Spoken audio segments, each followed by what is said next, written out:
మహారాష్ట్రలో కొంకణ్ అనే ఒక ప్రాంతం ఉంది. ఈ కొంకణ్ ప్రాంతం చాలా అందంగా ఉంటుంది. ఇక్కడ పర్వతాలు కూడా అందంగా ఉన్నాయి. ఇక్కడ ప్రకృతి కూడా చాలా రమణీయంగా ఉంటుంది. కానీ ఇక్కడ భయానక కథలు అత్యంత భయాన్ని కొలిపిస్తాయి. ఈ కొంకణ్ ప్రాంతంలో ఉన్న ఇలాంటి భయానక కథలను మీరు మీ జీవితంలో ఎప్పుడూ చూసుండరు. ఇక్కడ దయ్యాల కథలు మాత్రమే వినిపిస్తాయి. అలా అని అన్ని కథలు పూర్తిగా నిజమైనవి కావు. కానీ మాయాజాలం కథలు ఇక్కడ అత్యంత ప్రమాదకరమైనవి. అటువంటి కథల్లో ఒకటి ఈ దెయ్యాల కథ. చాలా చాలా ఫేమస్. ఇది మొత్తం కొంకణ్ ప్రాంతంలో అత్యంత హాంటెడ్ కథల్లో ఒకటి. ఈ కథ ఒక గ్రామం గురించి. ఆ గ్రామంలోని ఒక అమ్మాయి భయపడి అక్కడి నుంచి వెళ్ళిపోయింది. ఆమెతో జరిగిన బాధాకరమైన మరియు భయానక సంఘటనల వల్ల ఆమె మళ్ళీ ఈ గ్రామం వైపు తిరిగి చూడలేదు. ఆమెకు ఏం జరిగింది? ఇక్కడ ఒక ఆత్మ నివసిస్తుందని చెబుతారు. అది చాలా కోపంగా ఉంటుంది. అది ఎవరి ప్రాణాలనైనా తీసుకోవడానికి ఒంటి కాలు మీద నిలబడుంటుందని చెబుతారు. అసలు ఆమెకు ఏం జరిగింది? ఈ కోపం దేవి గురించి ఈ వీడియోలో తెలుసుకుందాం. ఇది కొంకణ్లోని ఒక గ్రామంలో నివసించే అర్పిత అనే అమ్మాయి కథ. ఆమె ప్రస్తుతం నగరంలో నివసిస్తోంది. ఎందుకంటే 20 సంవత్సరాల క్రితం ఆమె అమ్మమ్మ ఆమెను చదువుల కోసం నగరానికి పంపింది. ఆమె తన గ్రామంలో ఉన్నప్పుడు ఆమె అమ్మమ్మ ఆమెను జాగ్రత్తగా చూసుకునేది. ఎందుకంటే తన తల్లిదండ్రులు చిన్నతనంలోనే చనిపోయారు. కాబట్టి అన్ని బాధ్యతలు వాళ్ళ అమ్మమ్మ పైనే పడ్డాయి. కానీ ఒక వ్యక్తి గ్రామంలో ఎంతవరకు కుటుంబాన్ని పోషించగలుగుతారు? అందుకనే అమ్మమ్మ ఆమెను నగరానికి పంపింది. ఇప్పుడు 20 సంవత్సరాల తర్వాత ఆ అమ్మాయి తన గ్రామానికి తిరిగి రాబోతోంది. దాని గురించి చాలా ఉత్సాహంగా ఉంది. ఆమె చివరకు గ్రామానికి వచ్చింది. వచ్చిన తర్వాత ఆమె తన అమ్మమ్మను కలిసింది. ఆమెను కలవడానికి చాలామంది రావడం ఆమె చూసింది. తన చుట్టూ చాలామంది ఉన్నారు. ఇదంతా చూసి ఆమె కొంచెం ఇబ్బంది పడింది. ఈ వ్యక్తులందరికీ నేను ఎలా తెలుసు అని ఆమె కొంచెం వింతగా చూసింది. అప్పుడు వాళ్ళ అమ్మమ్మ, నువ్వు ఇక్కడి నుంచి వెళ్ళినప్పుడు నువ్వు చాలా చిన్నదానివని చెప్పింది. నువ్వు వాళ్ళని గుర్తుపట్టకపోవచ్చు అని అంది. ఆ జనసమూహం మధ్యలో చాలా భిన్నమైన ఒక ముఖం ఉంది. అర్పితను చాలా కాలంగా తెలిసిన అమ్మాయిలాగా చాలా ప్రశాంతంగా నవ్వుతున్న వ్యక్తి ముఖం ఆమెను చూసింది. కానీ అర్పిత అతన్ని చూసిన తర్వాత కూడా అతను ఆమెకు తెలిసినట్లుగా ఎటువంటి ప్రత్యేక కదలిక ఇవ్వలేదు. అప్పుడు ఆ అబ్బాయి ముందుకొచ్చి అర్పిత భుజంపై చెయ్యేసి, నువ్వు నన్ను గుర్తుపట్టావా అని అడిగాడు. అప్పుడు అర్పిత చాలా గందరగోళంలో కనిపించింది. ఆ అబ్బాయి ముఖంలో మాత్రం చాలా ఉత్సాహం కనిపించింది. కానీ అర్పిత అతను ఎవరో తెలియనట్లే ప్రవర్తించింది. అర్పిత, నువ్వు ఎవరో నాకు తెలియదు అని చెప్పింది. అప్పుడు ఆ అబ్బాయి, ఏయ్, నేను అభిషేక్, మన చిన్నతనంలో బాగా ఆడుకునేవాళ్ళం. నువ్వు నన్ను ఎలా గుర్తుపట్టలేవు? నీకు కనీసం నా ముఖమైనా గుర్తుండాలి కదా అన్నాడు. ఆ సమయంలో అర్పిత అమ్మమ్మ అతన్ని పిలిచింది. అతను తన ఇంటి లోపలికి వెళ్ళాడు. అర్పితను చూడగానే తనలో తాను ఏం మాట్లాడుకుంటుందో అని అర్థం కాక వాళ్ళ అమ్మమ్మకు కొంచెం వింతగా అనిపించింది. కొంత సమయం గడిచిపోయింది.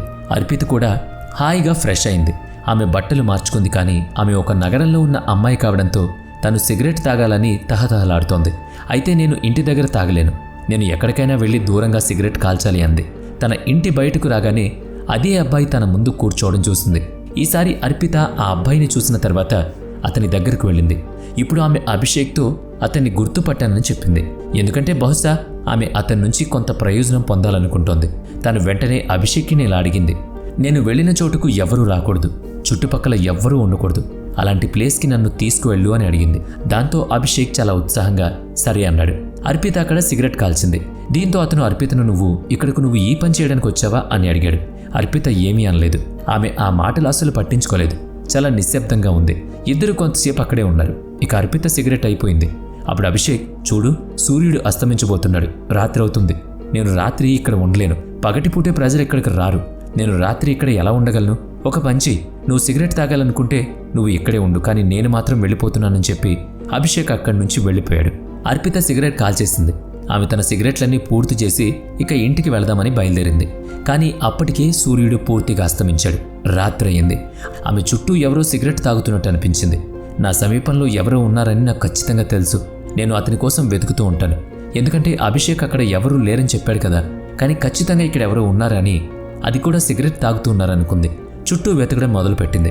అలా వెతుకుతున్నప్పుడు ఆమె ఆ వాసనకు దగ్గరగా వస్తున్నట్లు భావించింది. కానీ ఆమె ఆ అడవి యొక్క ఎగ్జిట్ వరకు వెళ్ళిపోయింది. అలా ఆమె చాలా భయపడిపోయింది. అప్పుడు ఆమె చేతులపై ఏమీ అనుభూతి చెందలేదు. ఆమె తన చేతుల వైపు చూస్తుంది. అక్కడ ఆ చిన్న పిల్లవాడు అదృశ్యమైనట్టు ఆమె చూసింది.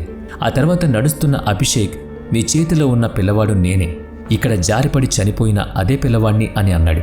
ఇదంతా విన్న తర్వాత అర్పితకు తెలివి రాలేదు. తనకు ఏం జరుగుతుందో తెలియలేదు. అప్పుడు అభిషేక్ ఇంకొక విషయం చెప్పాడు. ఆ అడవికి ఎవరు ఎందుకు రారు అంటే, నేను ఈ అడవిలో నివసిస్తున్నాను. ఇది నా అడవి. నా ఆత్మ ఈ అడవిలో తిరుగుతోంది. గ్రామంలోని ప్రతి వాళ్ళకి ఇది తెలుసు. అందుకే నేను ఉదయం, మధ్యాహ్నం, సాయంత్రం లేదా రాత్రైనా సరే ఎవరిని ఇక్కడికి రానివ్వను అన్నాడు. కానీ ఆ రోజు 20 సంవత్సరాల తర్వాత నేను ఎంతో ఆసక్తిగా ఎదురుచూస్తున్నది నా ముందు నిలబడి ఉంది. ఈ మాటలకి అర్పిత చాలా భయపడింది. ఆమె వణుకుతూ అభిషేక్ను క్షమించమని కోరింది. ఇదంతా నాకు తెలీదు, ఇదంతా ఎలా జరిగిందో, నేను నిన్ను ఎందుకు కాపాడలేదో దయచేసి నన్ను క్షమించు. ఆమె క్షమాపణలు చెబుతూనే ఉంది. కానీ అభిషేక్ ఇప్పుడు అర్పిత కొంత సమయం క్రితం కలిసిన అభిషేక్ కాదు. అభిషేక్ వేరే రూపంలో ఉన్నాడు. అతను చూడ్డానికి చాలా భయంకరంగా అనిపిస్తున్నాడు. అర్పిత అతన్ని చూసి చాలా భయపడింది. అడవి నుంచి పారిపోవడానికి పరిగెత్తింది. కానీ ప్రయోజనం లేదు. నువ్వు ఏమీ అనడం లేదు. ఇదంతా చూసిన అర్పిత వాళ్ళ అమ్మమ్మను జరిగిన విషయాన్ని చెప్పమని అడిగింది. అప్పుడు అమ్మమ్మ ఒక కథ చెప్పింది.